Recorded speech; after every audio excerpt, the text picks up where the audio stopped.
படைப்பு மின்னும் வைரம் திருக்குறள் என்று ஆளுநர் ரோசையா குறிப்பிட்டார்.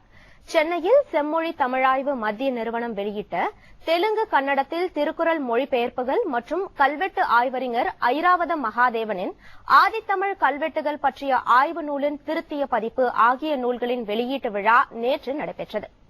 விழாவில் புதிய நூல்களை ஆளுநர் ரோசையா வெளியிட தமிழறிஞர்கள் பெற்றுக் கொண்டனர்.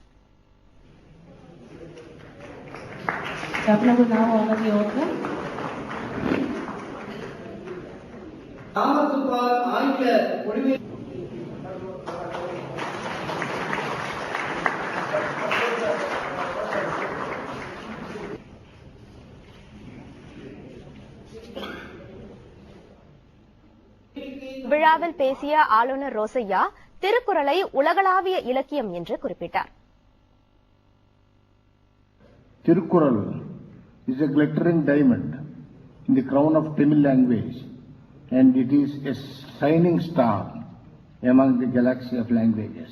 This is a masterpiece of Tamil literature, and it is a universal literature which will ever stand on top of all the literary works in various languages.